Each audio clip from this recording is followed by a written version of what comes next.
Sabi nga po, according sa tema po natin, the brevity of life or the shortness of life, napakaikli lang ang buhay. Kaya gamitin po natin ito sa pagpupuri sa Panginoon. At sa buhay po natin, ay huwag na tayong lumayo sa ating Diyos. Let's go back. Let's go back to our first love. That is the Lord. And as we sing new songs tonight, mga kapatid, habang binabasa po natin yung lyrics ng mga awiting ito, gamitin po natin at gawin isang panalangin sa ating Panginoon habang sama-sama tayo magpupuri sa Kanya.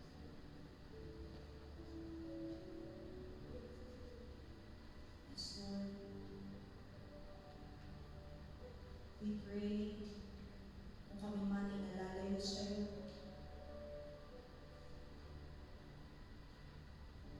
we want to go back home to you. We surrender everything. Dahil ikaw ang answer sa puso namin na naliligaw, na maraming tanong, naguguluhan. So po, kayo yung mga sa Panginoon. Take me back to where it started. Remind me of it all. My dwelling place of unfading love. I surrender, Lord. Crowns of the world are worth nothing if I forget about one thing. You are the answer to this lost heart. You bring me home when I have wandered far. I'm running back into your loving arms. Sing, take us back to where it started. Take me back to where it started. Remind me of it all. A dwelling place of unfading love. I will surrender, Lord. The crowns of the world are worth nothing if I forget about nothing. The crowns of this world, the crowns of this world are worth nothing if I forget about nothing.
tayo po'y patuloy na mananatili sa presensya ng ating Diyos. Muli, magandang gabi po sa bawat isa.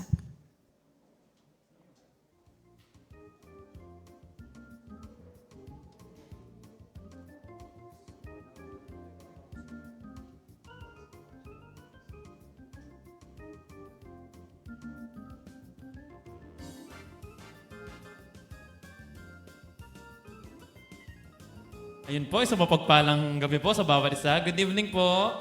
Good evening. Ngayon po, isang mapagpalang gabi po sa bawat isa at sa ating mga nanonood, sa ating online FB Live, sa ilang viewers po yan, 8 million viewers po na nanonood sa ngayong gabi. At ayun po, binabati ko po ang bawat isa. Nabati na po ba natin ating mga katabi? Hi, hello, kamusta? Mukhang gutom yata ang ano. Dahil ba umulan, parang medyo matamlay tayo. Palakpakan natin ating Panginoon sa gabing ito. Hallelujah! Amen! At ayun po, sige po. Tayo po idadako na po sa ating mga patotoo. At syempre, unahin na po natin ang nagse-celebrate ng kanyang kaarawan sa araw na ito. Walang iba kundi si Brother Eli Villagracia. Ayan po, palakpakan natin ating Panginoon sa kanyang buhay. Amen.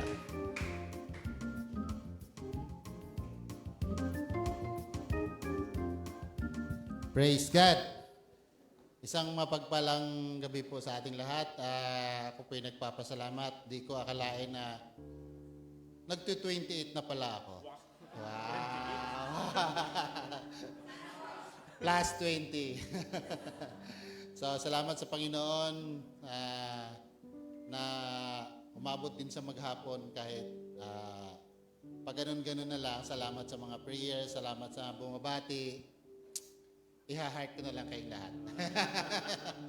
Salamat sa Panginoon sa pag-provide, sa pag-iingat sa buhay na hindi mahirap, hindi madali ang buhay kalsada. So, alam naman natin na ang mga driver sa ating kapanahonan ngayon talagang mahuhusay lahat. So, salamat sa traveling mercy na pinagkaloob sa akin ng Panginoon at saka provision. Lang po, maraming salamat po.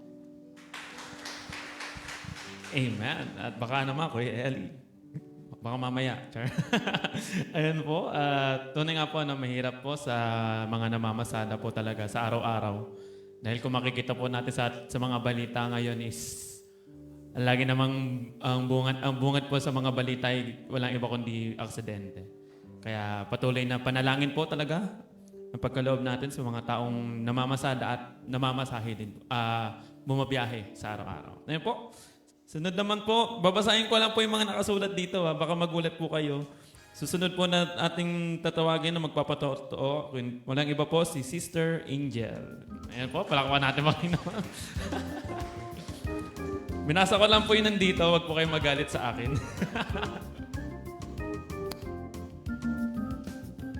Totoo nga po, nagulat ako. Ayun. Good evening po. Ayun, napapasalamat po ako sa Lord kasi, ayun po, finally po, patapos na po ako sa pag-ayos ko po ng requirements sa PUP.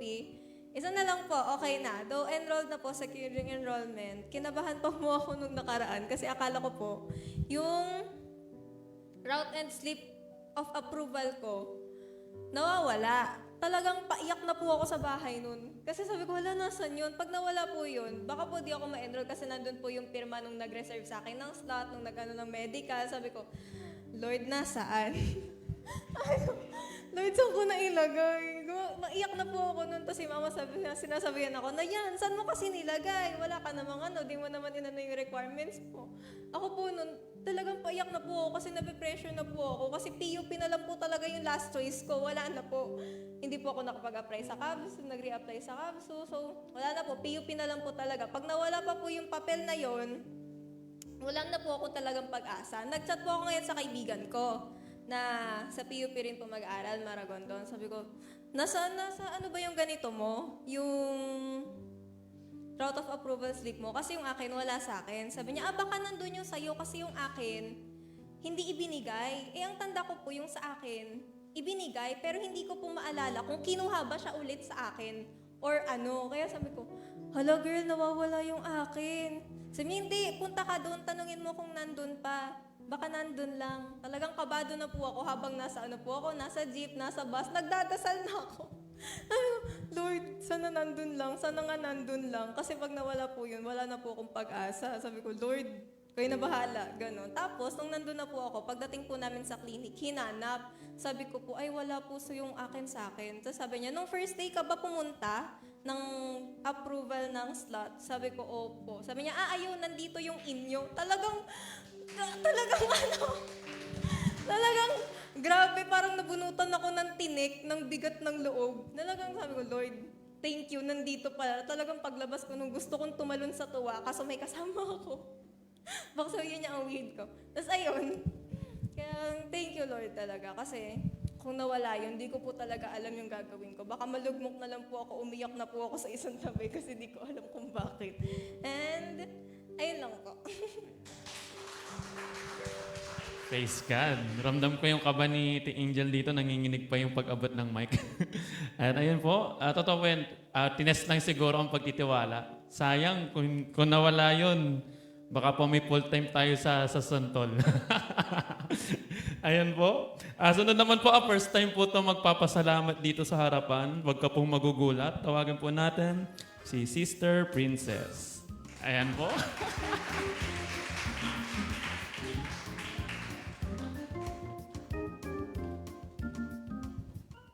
Good evening po. Papasalamat po ako. Ayun po, may pasok na po kahapon, first day of school. And ayun, okay naman po. Ayun, ang dami agad assignment. Tinambakan agad po. And ayun, sa blessings po. And ayun, sa healing po kay Kuya Rien. Ayun nga po, may sakit po siya. And ayun, praying po sa complete healing po. And ayun, sa guidance po sa school, sa pag-provide ng Panginoon, yun lang po. Praise God. Ayan. At back to school na po ang ating mga estudyante. At mukhang mabibisi rin po ang ating mga magulang sa pag-aasikaso. And syempre, hindi natin palalagpasin ang pagkakataon. Syempre, pakinggan naman natin yung naging experience, full experience ng isa po sa ating mga missionary na nandito pa rin, ang naiwan. Tawagin po natin si Brother Topper. Hello. Mapagpalang gabi po sa lahat. Ayan, ako po yung missionary na naiwan dito. Wala na po yung mga katabi ko, umalis na po sila. So yun, miss ko na kayo. Nagpapasalamat po ako sa Lord sa pribilehiyo po. Pribilehiyo po talaga na tumayo at magpatotoo sa kung gaano kabuti yung Lord sa buhay ko. No?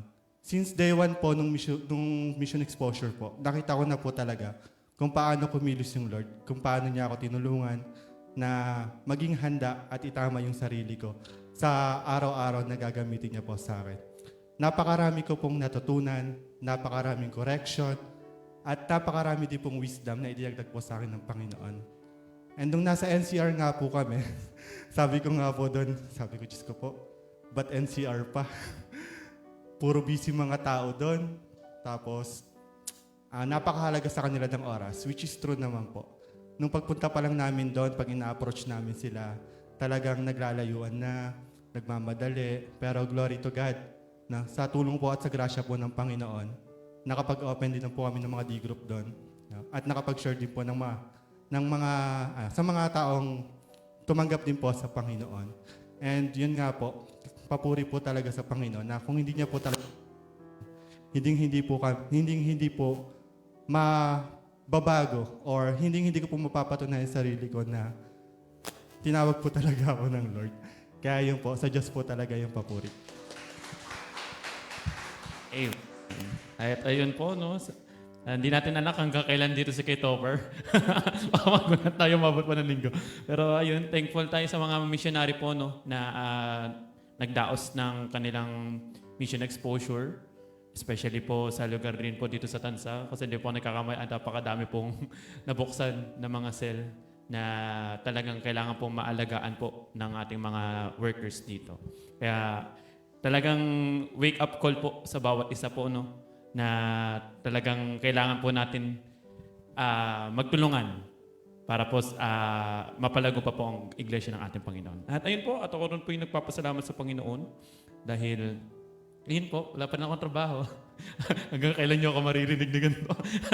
Pero thankful sa Panginoon dahil ayun po, despite walang trabaho, may pinagkakaabalahan ako na na-enjoy ko naman gawin.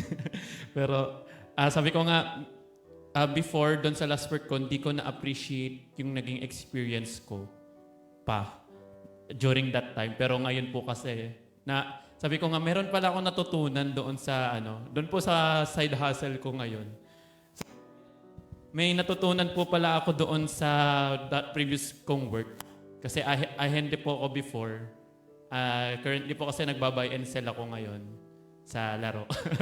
Pero alam niyo po yan, doon ko na appreciate po yung experience ko before. Kasi dati na-try ko na po mag-buy and sell. Nalugi po ako. Nalugi po talaga ako.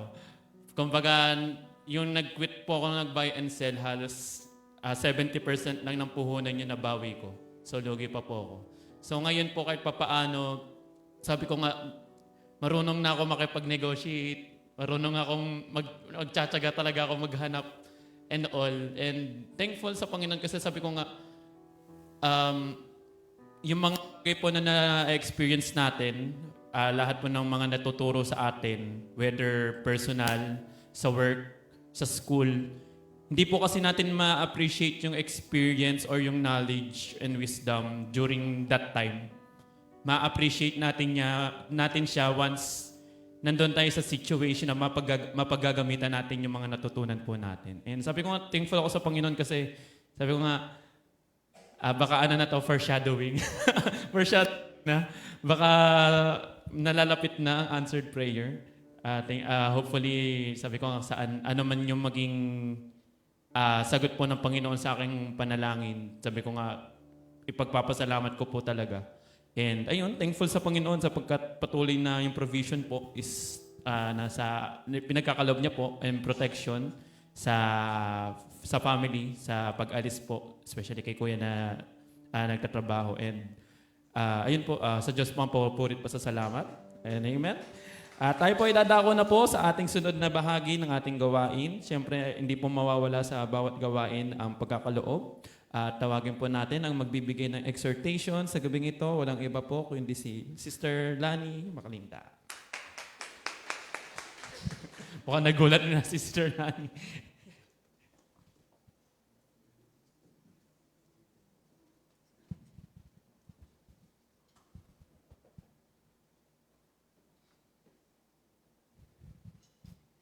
Ayun, magandang mapagpalang gabi po mga kapatid. Ayan. Papasalamat din po muna ako sa Panginoon kasi nga po, kahapon ay, yun po, nasa Batangas ako at kasama ko yung aking mga anak. Salamat sa Lord sa pag-iingat sa pagbibiyahe. At syempre, dun sa part nung yugto ng anak ko na siya ay first day niya sa school. Yun, salamat naman sa Lord dahil siya ay hindi umiyak. Yun yung unang di ba, experience ng mga magulang. Meron isang magulang doon, hindi niya inalisan yung anak niya. Kasi ayaw siyang umalis ng anak niya. Pero yun, salamat sa Lord na yung bunso ko ay behave lang siya doon. Tapos nung kinamusta ko siya, sabi niya, may pinagawa daw si ma'am niya. Kaya lang hindi niya natapos kasi mabagal daw siya. Yun, pero nung hapon na nga, sabi niya, Mama, bukas ba may pasok pa rin ako? Sabi ko, yun naman, dire-diretso na. So yun, excited talaga siya na pumasok. At salamat sa Lord na hindi ganun kahirap magpapasok sa kanya. At yun nga, nawa, napunuan ko yung mga panahon na kumbaga parang niyak ako. Ayun. Yung salamat sa Lord na, alam niyo yung mga bata, malayo yung magulang. Yun yung patuloy ko pinagpe-pray. Yun. At yun, dumako na po tayo Sa sunod na bahagi po ng ating gawain, yung ang pagbibigay, buksan po natin yung ating Bible sa Ikalawang Korinto chapter 9 verse 7. Ang sabi po dito, ang bawat isa'y dapat magbigay ayon sa kanyang pasya, maluwag sa loob at hindi napipilitan lamang sapagkat iniibig ng Diyos ang nagbibigay ng may kagalakan. Ayun po. Sabi nga po ang pagbibigay, hindi lang siya tungkol sa sa pera o sa pananalapi, kundi ang pagbibigay po ay tungkol din dun sa attitude ng ating puso. Kung gaano tayo ka-gratitude o gaano tayo nagpapasalamat dun sa lahat ng mga bagay na meron tayo at yun ay sinusuko talaga natin sa Panginoon. At yun po, sa bawat pagbibigay natin, masasaliksik natin, ano ba yung puso ko? Ako ba'y talaga nagpapasalamat sa Lord sa lahat ng bagay na meron ako? Ito ba ay buong puso ko talaga na inio-offer sa Panginoon? So, yun po. Kaya ina-encourage ko po yung bawat isa na tayo po ay magbigay para po sa gawain ng Panginoon. Are you tired of chasing pretty rings?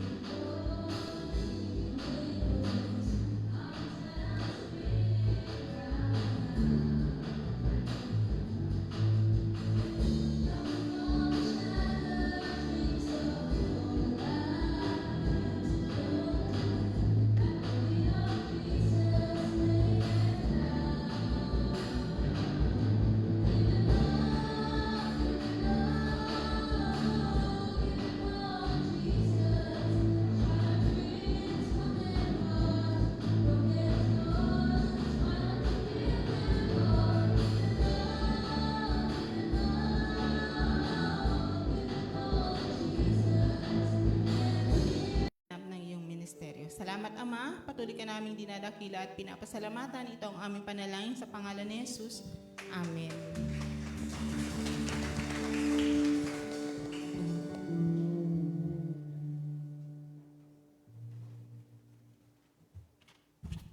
Nakalimutan ko, ako po pala yung preacher one.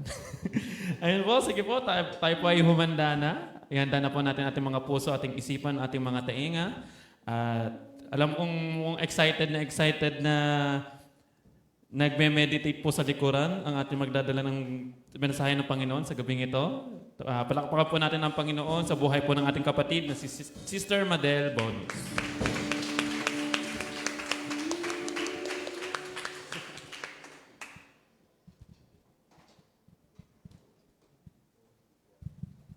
Praise God. Thank you. Thank you, Kuya Arnie. Kabado na naman. Ayun, magandang hapon po gabi na. Magandang gabi po sa ating lahat. Magandang gabi. Hindi ko po kayo nakikita. Naglalabo yung paningin ko sa nervyos. Magandang gabi po, Pastora Wen, Pastora Babes, Pastor Archie. Yan. Ay, ganun pala talaga. Parang pakaba lang ng pakaba. Ayun, gandang gabi po sa mga nanonood sa online. Pantanggal ka ba? Kalug-kalug muna, no? Pero ayun, salamat sa opportunity. Gusto ko po magbigay ng pasasalamat sa Panginoon. Sa opportunity na muli makatayo dito sa inyong harapan, bagamat kinakabahan. Pero alam niyo po yun, ang Lord naman kasi talaga yung unang nangungusap sa atin whenever gumagawa tayo ng topic. And papasalamat po ako sa Panginoon kasi grabe po talaga yung pagod. Pagod na pagod na pagod. Pagod na pagod na pagod na pagod. Sobrang pagod po talaga, parang 2 linggong pagod na pagod. Pero ang nakakatuwa po doon, pagod ka physically. Pero kasi po, yung sa anointing, tapos yung support sa graduation kahapon. Alam niyo po yung gamit na gamit yung ministry, yung kamay na kagugupit, talagang may marka na ng gunting, pero for the glory of God, napakasarap po sa puso na, alam mo, pagod ka pero dahil nagagamit ka ng Panginoon, for His glory, masaya po yung puso, ang pagod naman tulog lang, di ba? Pero yon, salamat po sa Panginoon na yung akala ko talagang gift na kalat lang, kasi madami po talagang basura, pero all glory to God nagagamit sa kanyang ministry. Ayan.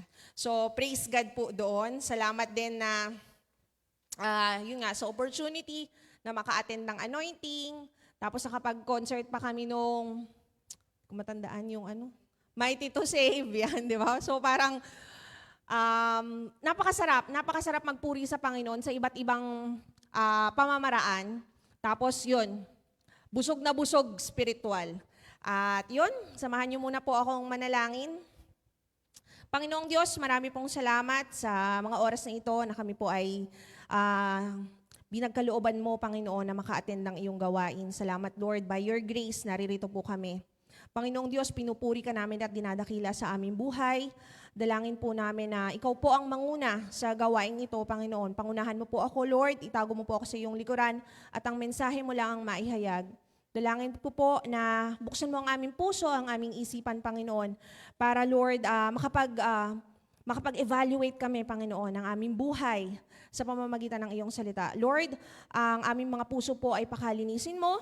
Dalangin po namin na matanggap namin ng buong buo ang iyong mga salita at magkaroon, Lord, ng application. Marami pong salamat sa iyong lahat ng kapurihan. In Jesus' name, Amen. Amen. Praise God. Ayun, kabado pa rin, nag-pray na. Ayun, ang topic po natin for June ay brevity of life. 'Di ba? Sa totoo lang, alam na natatawa ako, parang brevity of life, para siyang, ano ba yun, katunog, ano ba yun? Homonyms ng gravity. Kaya parang, ang bigat ng buhay. Parang yan yung, parang initial kong reaksyon. Pero mabigat nga ba talaga ang buhay? Pero ang ibig sabihin po talaga ng brevity of life is short. Yan po yung tinapik ni Sister Weng. Sabi niya pa nga life is so short. So, let's use it wisely. Let's maximize it. Kumbaga, yung mga galit, tanggalin na natin, magpatawad tayo, di ba? Magmahal. And, pag sinabi pong life is short, di ba? Short daw ang buhay. Ano ba ang buhay? Kumbaga, mas malalim na pangunawa sa buhay. It has breath, may hininga, may signs of growth. 'Di ba? Tayo naman pinanganak ng baby, hindi naman adulthood na agad, 'di ba? Kumbaga, doon mo malalaman na short pala talaga. Kasi yung pinanganak ko 13 years ago, mas malaki pa sa akin. Ganon siya kaiksi. Ganon kabilis ang buhay, 'di ba po? And ang isa pa, signs of life, it also depletes. Humihina. Parang ako po, dati po, papel po kasi talaga ako, kaso sadly, di ko na mabasa yung sulat ko. Nagde-deplete na. Tumatanda na yung mata ko, so kailangan ko na ng nazo-zoom na notes. So yun, may signs of life pala ako. Signs of life, may pakiramdam, may emosyon, kabado. So buhay ako kasi kinakabahan po ako ngayon. And lastly, signs of ang life ay may ending. There's death. 'Di ba? Ang halaman namamatay, ang mga tayo din, and it's inevitable. So, parang pwede mo ring ihalin tulad ang life sa movie. May start, may finish, may birth, may death. So, yun po, life is short, 'di ba po? Pero mga kapatid, teka po, bear with me kasi bago to How short? Yan, di ba? How short? Paano ba measurement yan? Pwedeng ang maiksi sa akin, mahaba pala sa iba. Di ba? Ang mahaba sa iba, maiksi sa akin. Pero ano ba yan? Paano ba ang measurement niyan? Inches ba yan? Centimeter? Di ba? Parang ganun tayo So, actually, life is measured by time. Time. Sabi nga ni Pastor Archie, grabe, it struck hard sa akin. Life expectancy ng Pilipino, 69.95. Round off, 70. Mama ko tsaka daddy ko, 60 na. Parang, wow, 10 years na lang? 10 years ko na lang silang makakasama. Well, that's kumbaga, kung aabutin sila dun sa life expectancy na yun, may mga pagkakataon na nagkaroon ng plane crash, madaming plano, hindi na natupad. Aksidente? Diba?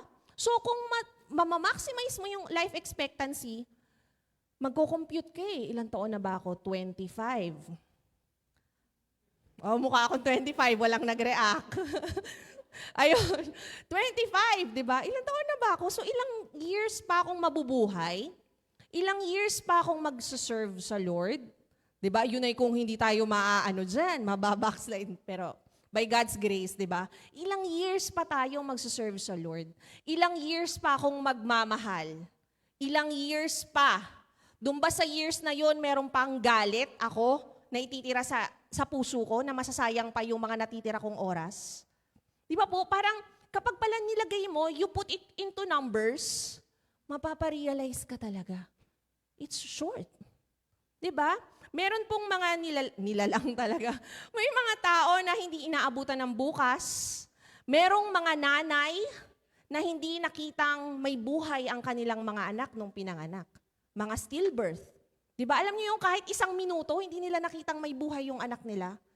And ganun po kaiksi yung buhay ng iba. So dapat salamat tayo sa buhay na meron tayo. Kasi I've been living ng totoong, ilang taon na ba talaga ako? Kalimutan ko talaga. Magpo-40 na by God's grace. 'Di ba? 40 years niya na akong ginigising araw-araw at iniingatan. So 'yun. Sabi nga ang life expectancy 7 to 75, 70. Yung iba po, wait lang, yung notes natin nawawala. Yung iba hindi umaabot doon. Yung iba naman 100 years old, sinasabi kota na. Yung iba, alam niyo yung nasa deathbed na, tubo na lang yung nagpapahinga. Hindi na siya, alam niyo yun, yung quality of living ay wala na kasi nakaratay na, di ba? Pero pinipilit pa na buhay. Kasi iba pa rin pag buhay talaga, di ba? So mga kapatid, dapat may realization tayo how short life is. Minsan, akala natin YOLO. Di ba? Ano nga ba ibig sabihin ng YOLO? You only live once, pero in a negative way ginagawa ng karamihan. Puyat dito, puyat doon, party dito, party doon. Pero totoo, life is short. Tapos minsan, actually nagtrabaho po kasi ako sa ospital, marami pong matatanda na nasa deathbed na malungkot. Kasi, alam niyo yun, may realization kasi yan maglo-look back ka. Paano ko, ano yun? How do I live my life? Diba? So sana wag tayong humantong doon sa deathbed bago natin ma-realize ang buhay natin ay kailangan nating mamuhay sa how do we live our life? Ayan. So, bugbog na bugbog at gasgas na po itong verse na to. Sabi po sa James 4:14, how do you know what your life will be like tomorrow? Your life is like the morning fog. It's here a little while, then it's gone. Biblically, ito po yung pagkaka-define. Gaano kaiksi ang buhay? Parang hamog. Andito siya kaninang madaling araw, bago konting sikat pa lang ng araw, wala na. Minsan, ang hamog, pag nakita natin, pag naabutan natin, masaya, di ba? Pero kapag minsan hindi natin naaabutan. So mga kapatid, ganun po ka-importante ang perspektibo natin sa buhay. We need perspective to make this reality good. Na maiksi ang buhay. 70 to 75 years old, maging masaya na tayo. 'Di ba? Na binigyan tayo ng ganung kalaking pagkakataon para mabuhay. Meron naman, pag namatay, may maririnig ka, sasabihin, sayang ang bata, namatay agad. Di ba po? Meron. Pero meron naman namatay young age. Dahil po sa social media, may mga fina-follow akong ganun, may mga cancer na mga bata. Sasabihin, well-lived life. Kahit bata pa po yun, ha? Why? Kasi naging glorifying sa Lord yung buhay na meron sila. So sana ganun yung maging buhay natin. Glorifying sa Lord.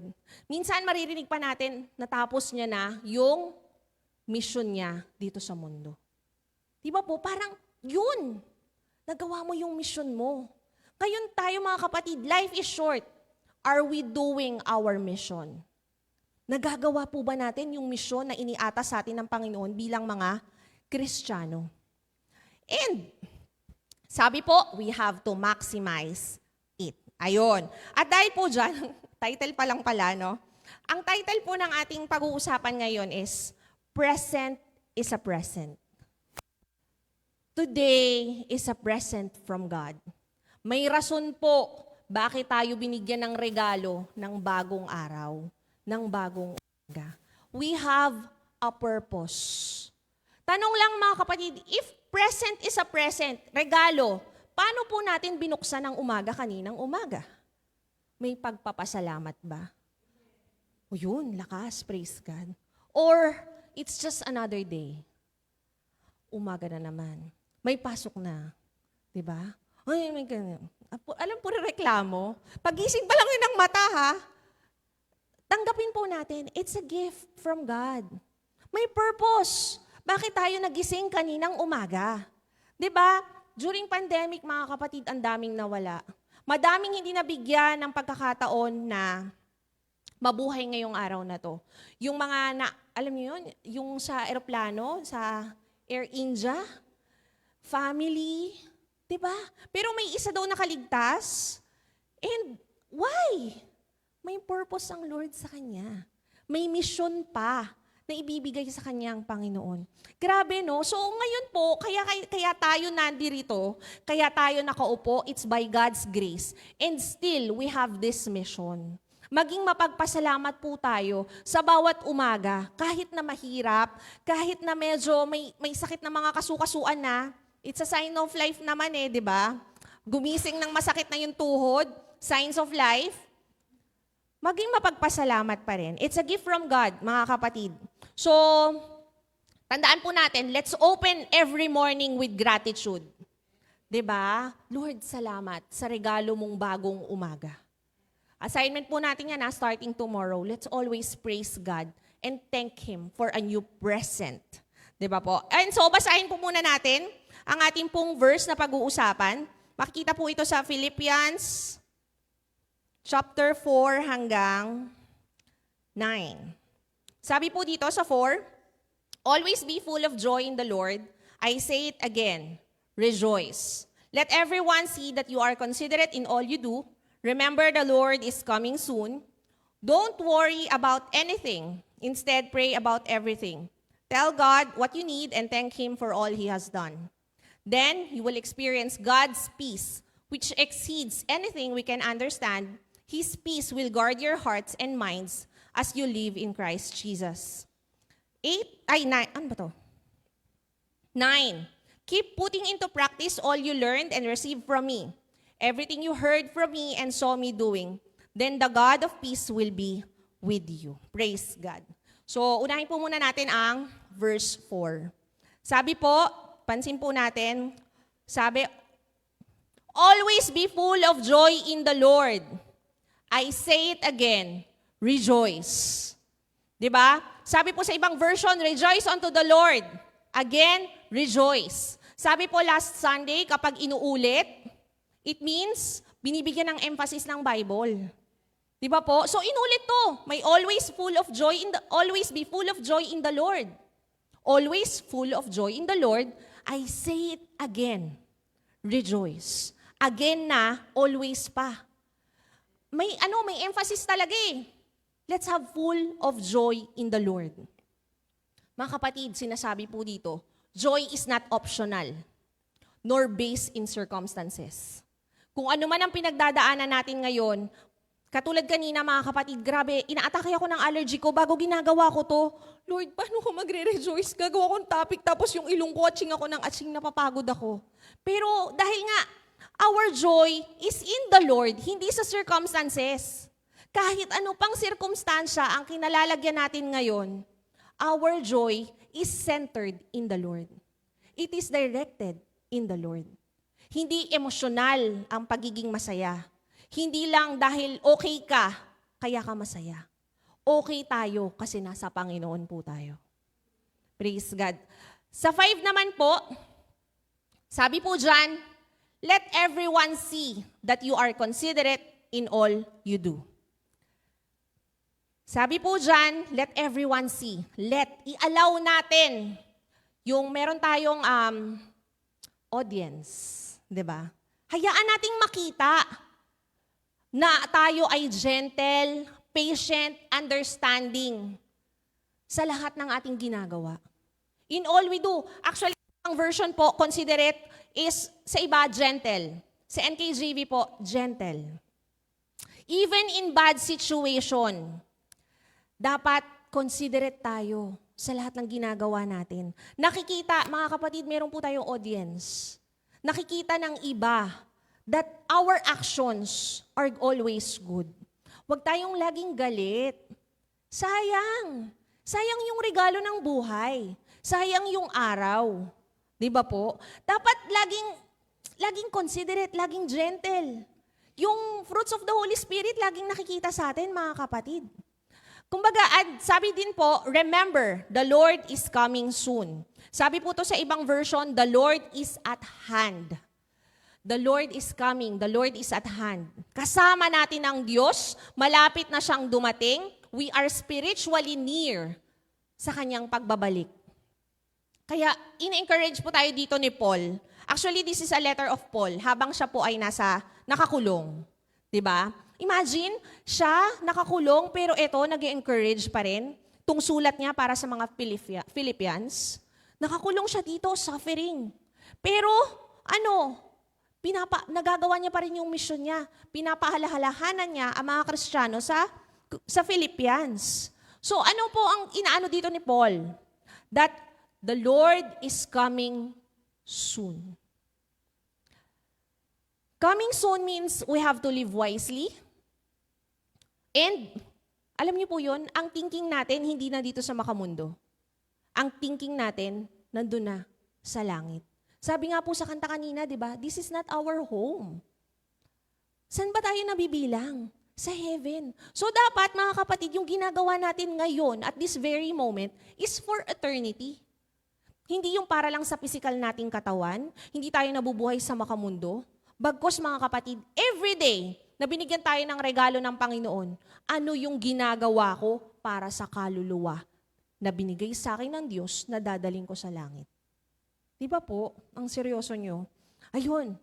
Lagi po natin tandaan, mga kapatid. Kung ano man yung mga ginagawa natin, we have audience.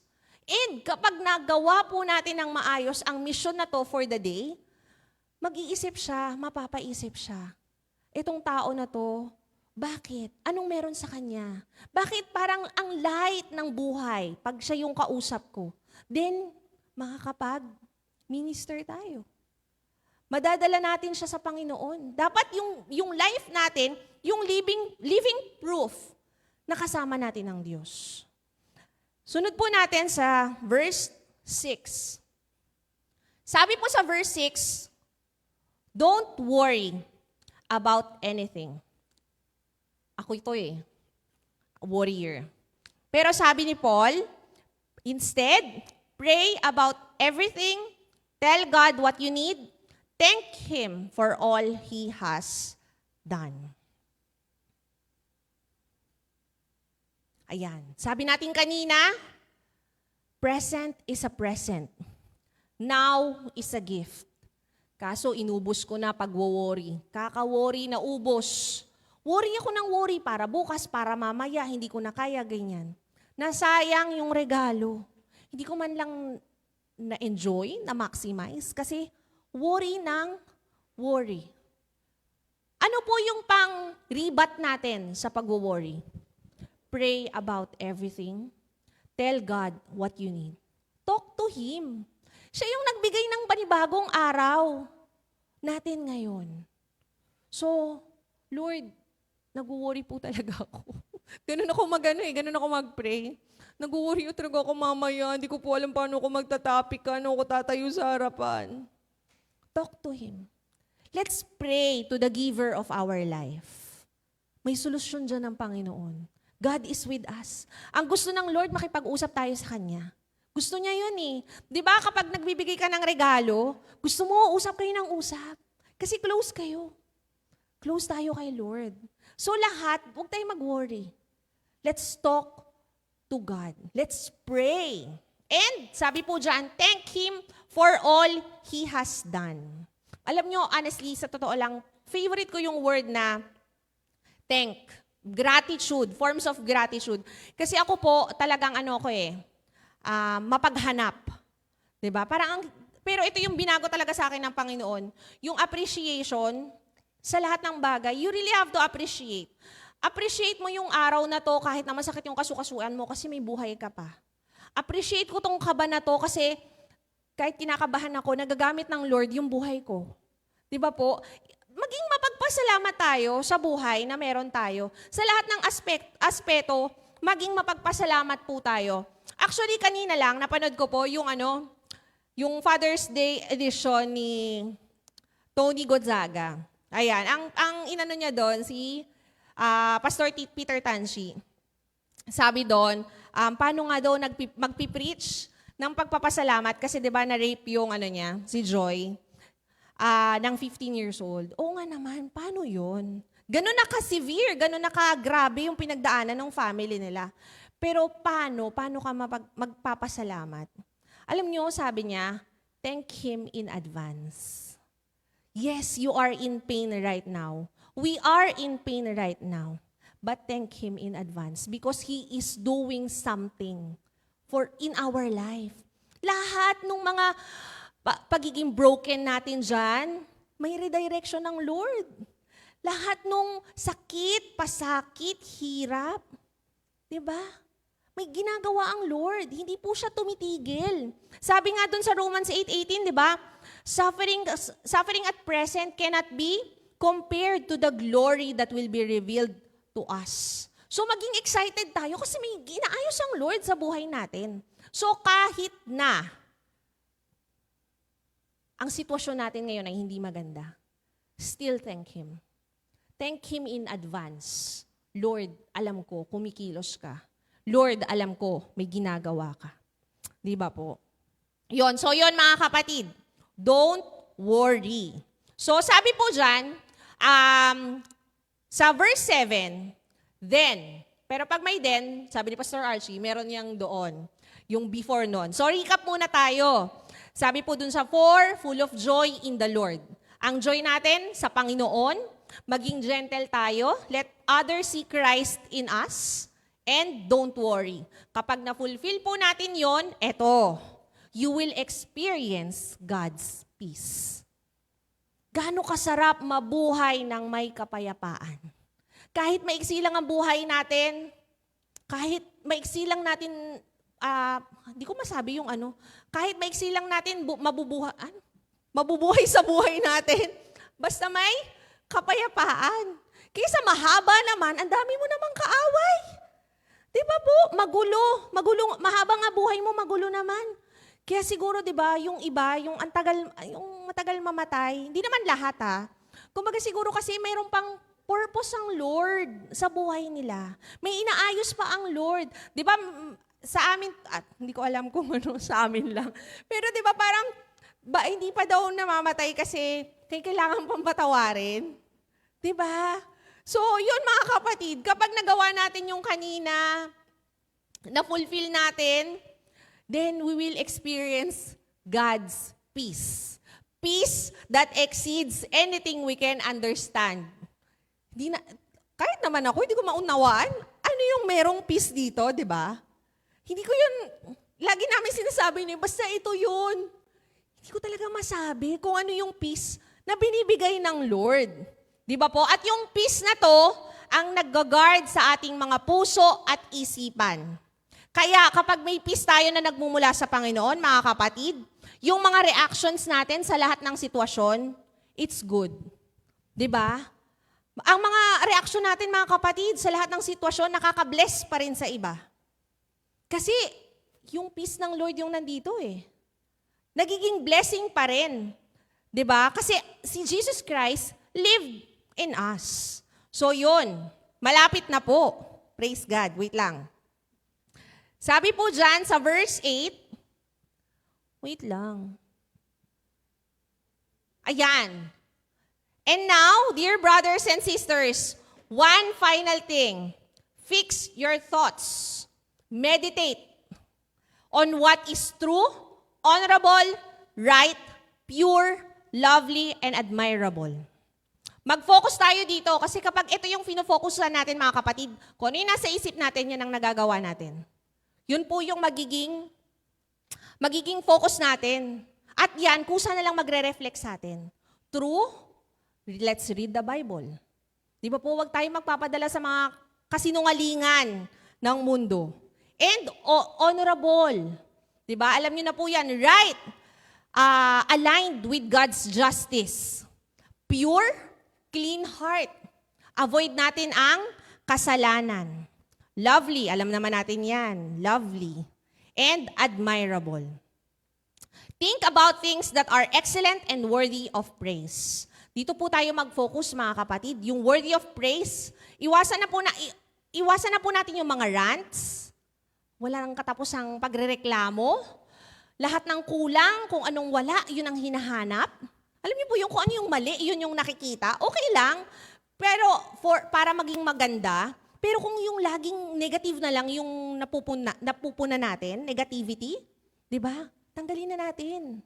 Chismis, tanggalin na natin.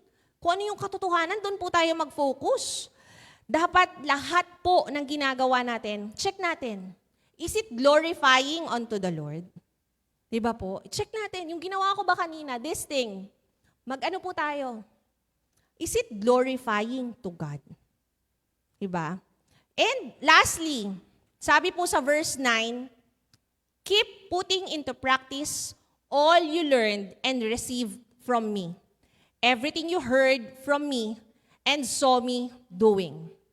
Then, the God of peace will be with you.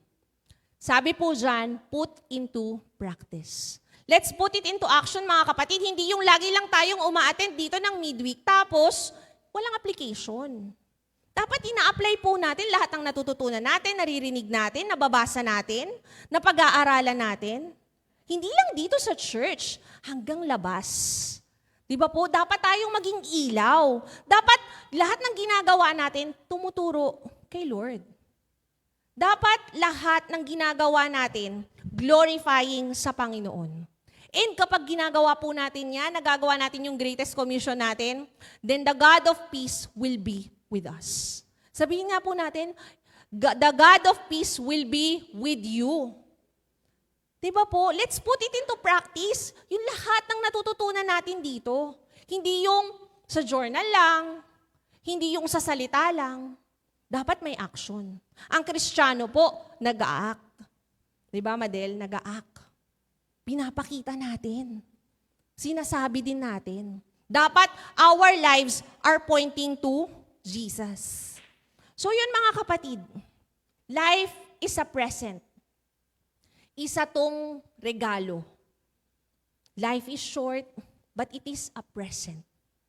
Let's open it with gratitude, mga kapatid. Maging mapagpasalamat po tayo.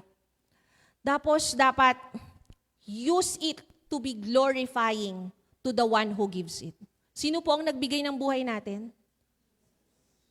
So, dapat glorifying sa Lord itong buhay na to. Di ba po? Huwag nating sayangin, mga kapatid. Let's maximize it.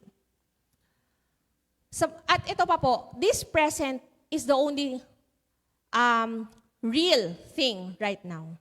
Ito na lang po, ito po sa mga oras na to, ito lang talaga ang totoo. Itong sitwasyon na to. Yung kahapon, wala na yon. It's just a memory. Ano lang ang dadalhin natin sa memory? Ay, sa kahapon. Pains? Dadalhin pa ba natin yun ngayon? Napakahirap magdala ng pain. Dali na lang natin yung learning. Yun na lang yung baunin natin. Pero yesterday is gone. Yung today. So anong gagawin natin today? Di ba po? Anong gagawin natin? Yung ginagawa ba natin ngayon ay glorifying sa Lord? Yung bukas. Hindi pa siya sure. Hindi ka pa sure kung gigising ka bukas. It's still uncertain, mga kapatid. Sad thing, marami pong hindi nabibigyan ng bukas.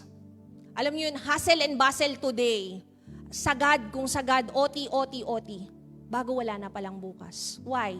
They live in the future. Puro future. Nagtatrabaho ako kasi para sa kinabukasan. Wala pong masama na mag-impok, magtrabaho, mag-ipon. Pero what we're saying is, live your life now. Live it glorifying to the Lord. Huwag nating sayangin para bukas. Pwede po tayong mabuhay. Siyempre, magpe-prepare tayo bukas. Pero yung ngayon, it's a gift. I-maximize po natin. Use it for the glory of God. 'Diba? Huwag nating sayangin mga kapatid. Dapat yung ngayon, pag natulog ka mamayang gabi, masaya ka. Kasi yung pagod mo, napunta sa Panginoon. Ano yung ginagawa ng buhay mo ngayon? Ngayong maghapon, mag-check ka, reflect ka. Ano sa buhay ko today ang nagawa ko para sa Lord? 'Di ba? Mga kapatid, sayang. Marami akong araw na nasayang. Reflecting, looking back. May mga time na puro ka rant. Sayang. Nasayang yung araw mo sa galit. Sayang. Pero bitbitin natin as learning. And lagi tayo mag-reflect. Okay lang mapagod kung para sa Lord. Okay lang mapagod if it's glorifying unto the Lord.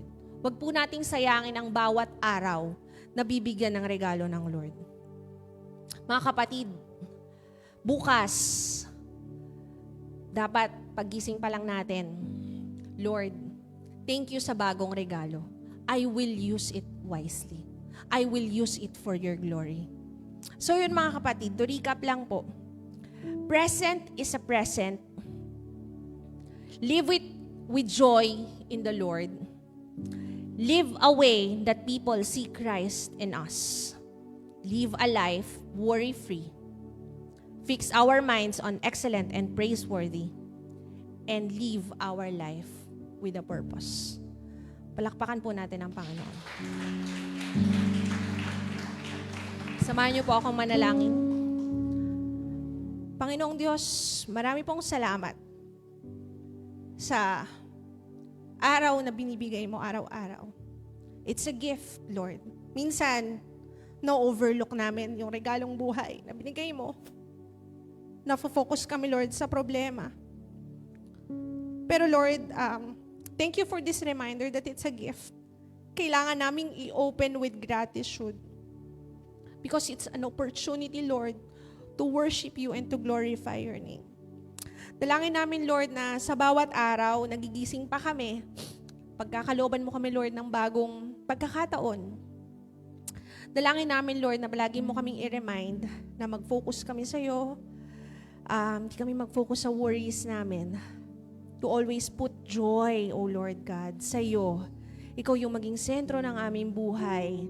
And magawa namin, Lord, yung mga mission namin, yung purpose namin sa buhay, Panginoon. Salamat for this reminder, O Lord God, that life is short. We must maximize it, especially as a Christian, Lord. Maging daluyan kami ng pagpapala sa mga taong nakapaligid sa amin. And most especially, Lord, we pray na ma-share namin yung goodness mo to the people around us, to our family, O Lord. Lord, we pray na sulitin mo po yung buhay namin. Maximize it for your glory, O Lord. Salamat po, Panginoong Diyos. I-entrust po namin sa iyong natitirang oras ng gabi.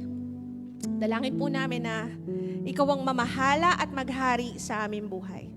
Salamat, Lord. To you belong all the glory and highest praises. In Jesus' name we pray. Amen. Amen.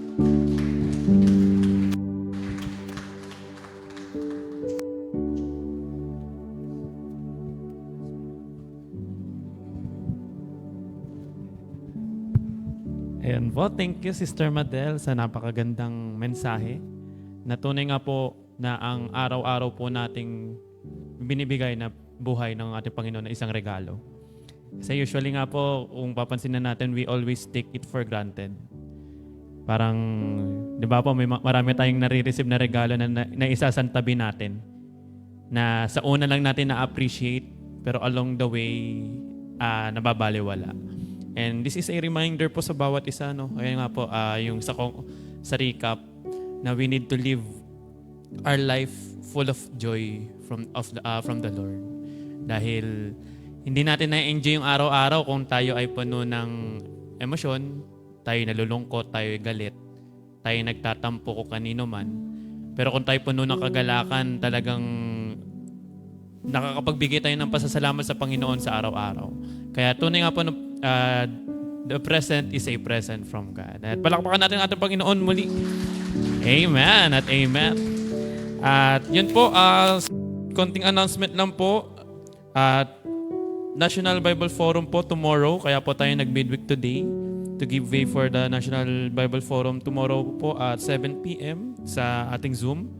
Ini-encourage po ang bawat isa na tayo po ay makadalo dahil napakagandang po palagi ng mga topic na tinatakal po sa ating Bible Forum.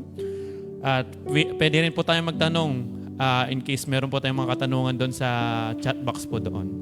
Then, this coming Saturday, meron pong tayo po ang mag-host ng mission seminar po sa Sabado.